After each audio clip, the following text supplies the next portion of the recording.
It's Friday night and you've got nothing better to do, which means only one thing. It's time for Since the Last Show, our popular news segment covering everything from the already heavily covered to things we blatantly made up with your hosts, Elizabeth, Typecast Carlton, and Carter, Graduation and Alcott. Welcome back to the 2018 edition of Since the Last Show. We're rolling into 2018 with the hottest takes and the spiciest topical memes that sleep-deprived college students can muster. Carter, what's your New Year's resolution? To slim down, Liz, I'm 225 pounds and I hate myself. I'm hitting up Planet Fatness every day so I can get back down to 170 and hate myself and be able to eat more. I'm not sure that's how that works, Carter. In world news, the European Parliament has approved a proposal to get rid of daylight savings time. You know, in a world of immigration worries, fiscal fears, and Kim Jong-un's surprisingly hot younger sister, it's good to know that the European Parliament is focusing on the things that really matter. Okay, but Liz, the question is if we go on that like $2,000 senior trip to Europe,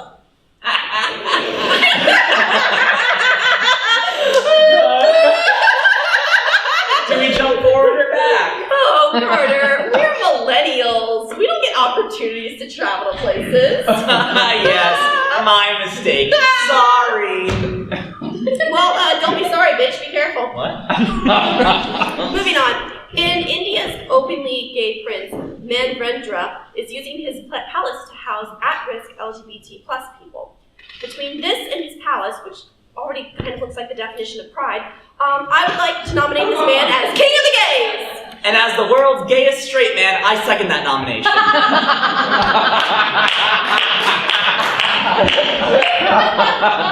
And now we move on to national news. Also known as the part where Liz gets to rant while I go on Twitter or some bullshit, alright? Well, of course I can't do it alone, so please join me in welcoming Nick, somehow still a Republican, welcome to the stage for a new segment we like to call... What the actual fuck with Nick and Liz?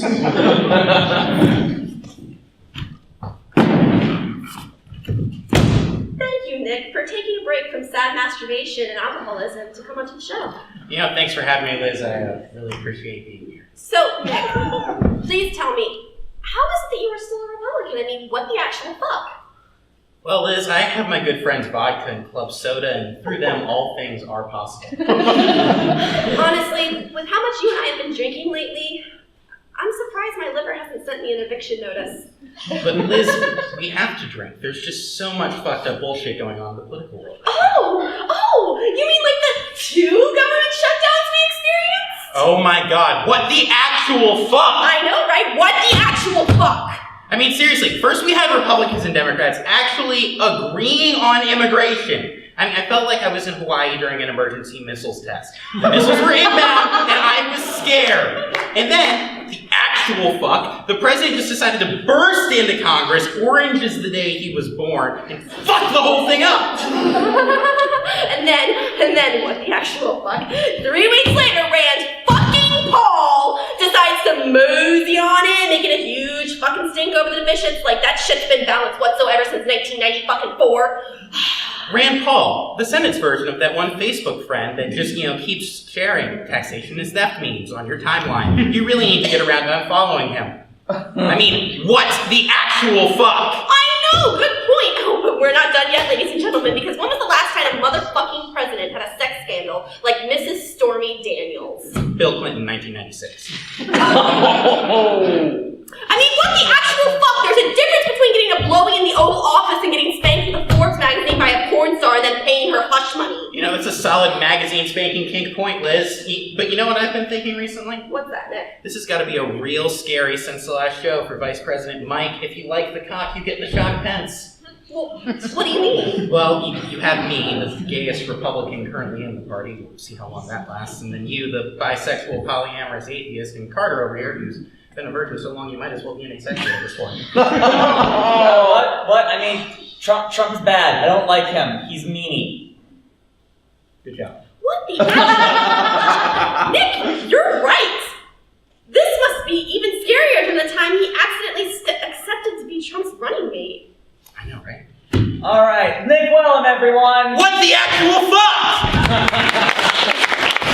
than what we actual thought with Nick and Liz.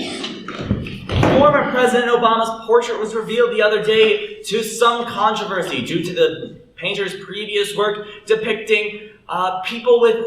Oh my gosh. This makes me so nostalgic for the times when we got to, be outraged over things that didn't really deserve to be outraged over. This meaningless, petty bullshit. Yeah, the good old days of beige suitgate. Oh my gosh, remember the days back when we had George W. Bush? I'm still nostalgic for those, somehow. In sports news, the 2018 Winter Olympics are underway. If that last whatever that was not there to remind you. Half of the U.S.'s current gold medals have been won by 17-year-olds who still have to lie every time they visit Pornhub. In related news, those children have gold medals, and I still cry myself to sleep each night over a tub of peanut butter ice cream. Dang. In other news that makes me feel crippling disappointment, Elon Musk launched his $100,000 car into space this week. Meanwhile, my car has been repossessed by Jehovah's Witnesses.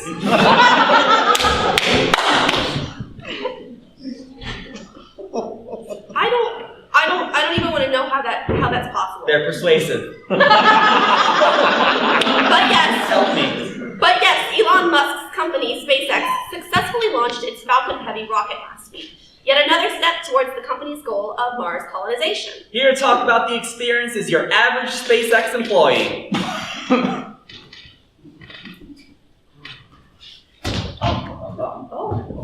Okay.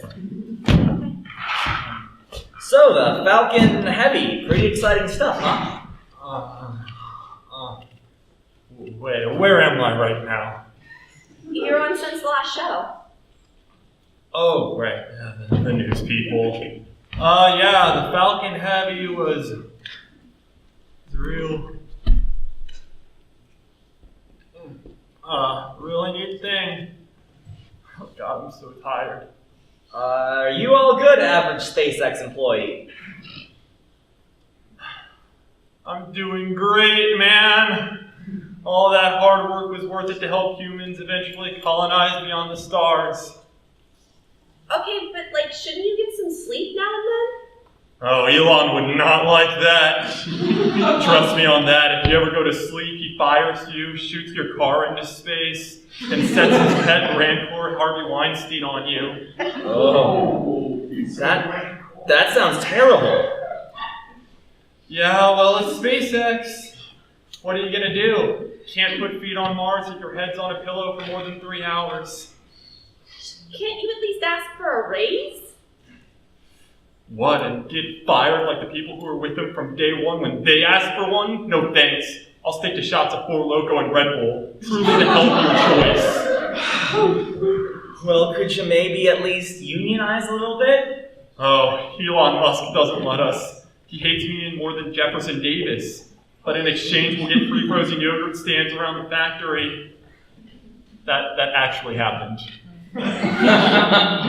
Okay, well, I hope all of this is worth it, man. Look, we all did our part here at SpaceX. I do my part and sit in front of a computer for hours crafting code for the spacecraft and working tirelessly with engineers over design specs, sacrificing family and interpersonal relationships at the behest of my boss, working long hours overtime without pay, and Elon does his part by tweeting about flamethrowers. SpaceX employee, everyone! No, you gotta go. Gotta go. Okay. Don't drive, get an Uber, if you can afford that. No. He's going to die. Millions of northern citizens were devastated 2 weeks ago when it turns out that their godhead was infallible. Oh man, I forgot to put that picture of Tom Brady up there, didn't I? The game, let's see. The events caused massive riots of the happy variety throughout the city of Philadelphia. Luckily, nothing important was damaged. After all, the riot took place in Philadelphia.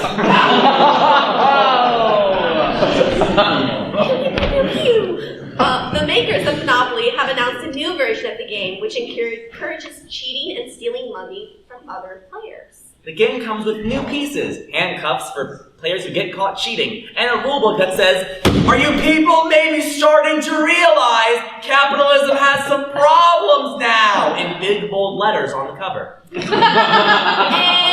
speaking of handcuffs, the final 50 Shades film was released to reviews. Hopefully with this series over, we can end the era of hardware employees being scared to help couples with wiring issues. Vince McMahon, CEO of the WWE, has announced a new season of the Extreme Football League, or XFL, slated for 2020, 19 years after the previous season in 2001. The XFL differentiates itself from its competitors by encouraging rougher play and utilizing fewer rules. Here to discuss his hope of being drafted, Tony Glassbones. Good to see you, Tony. Hey, it's good to be here, Elizabeth. Did you hear the news? The XFL is coming back. Man, oh man. All my football dreams are going to come true yet. Oh, you used to play football, Tony? Well, no, not anymore. No team ever lets me play on account of my broken arms, my ruptured organs, multiple concussions, and several bruises and missing ribs. Something about the well-being of their players or some pansy-ass BS like that.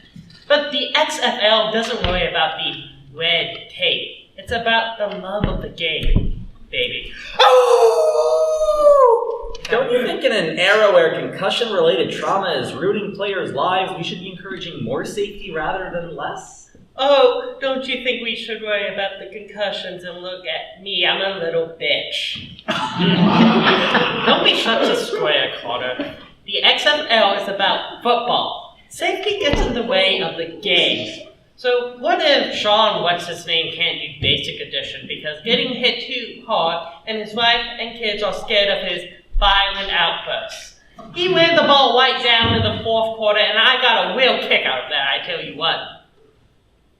Okay, well, is there anything else you'd like to mention before you go? Yes, Liz, if I may, I could send out a message to Vince McMahon. Oh, Tony, he's not going to be listening. Vince! Okay, cut me off, Ho. Vince, I am the man you're looking for XFL.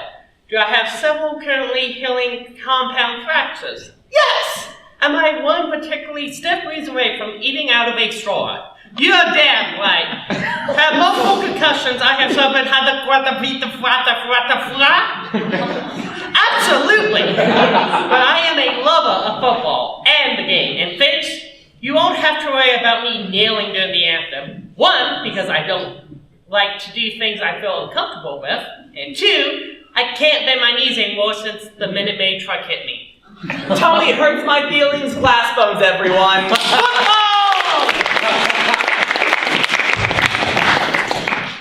A rumor made the rounds that Doritos was making Doritos for girls after their CEO talked about the different ways men and women eat Doritos. The company quickly had to clarify that they were not so out of touch to try and gender Doritos. But remember, Doritos is owned by Pepsi, which let this happen. Oh, you remember this shit. Yeah. You remember this. Yeah, we remember this shit, Pepsi. We don't believe for a second that you're above making girl Doritos. In more local news, the Regatta's expansion was finally unveiled after multiple delays. With the renovation came the return of the Mongolian Grill. You must be pretty excited, Elizabeth. Why? You know, the Mongolian Grill is back, Liz. You know that thing you've been angry about for like 4 shows now? Mm-hmm. Oh, that, right. So, like, to be honest, guys, I don't really like Mongolian Grill. I just like being angry. Wait. So you're telling me you were just manufacturing outrage for the sake of news? Yeah!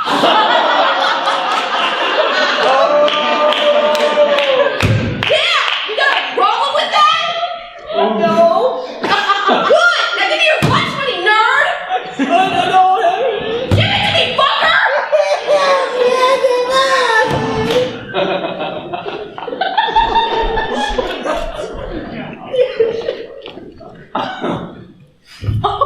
In other food news, KFC released 3 cocktail recipes that utilize KFC gravy.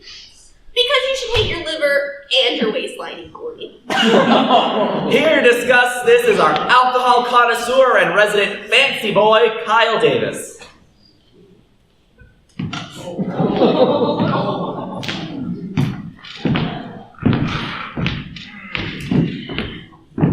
Thank you for having me on this train wreck. Hey, it's not a train wreck if you don't have enough bodies. So Kyle, as someone who drinks alcohol to appreciate it instead of to forget, what are your opinions on the gravy cocktail? This is it. What? What is it? It, Carter, the absolute final monument to man's ignorance. God's going to destroy us soon, and I don't blame him. We stood by and let this happen. Okay, Kyle, I get it. It's gravy and whiskey. I get that it sounds gross, but it's not that bad. Yeah, I'd expect that from the guy who likes to order mint Oreo and peach shakes from Cookout. Oh! Don't laugh, it actually happens. Well, I mean, surely there's something to like. Look, I enjoy fast food as much as the next guy. I enjoy whiskey more than the next guy, but under no circumstances do I want them trapped in a loveless marriage that results in a horrific abomination. What's next? You bastards gonna mix coffee and clothing, just pour it all over it, ruin all my passions? Well, Kyle, it seems like that this is making me... What's next? Fireball Frosties, the Jack Daniels Whopper, an Everclear McFlurry? Woo! It's all screwed, man. Fucked up. Armageddon. Game over, motherfuckers. Game over. I was gonna say it seems like you're a little bit upset by this. Oh, nothing a glass of wild turkey and some Overwatch won't fix, temporarily. Kyle Davis, everyone! Coney 2012. From here at SLS, I'm Carter, who needs life goals when you have Dark Souls cuck. And I'm Elizabeth, our government is so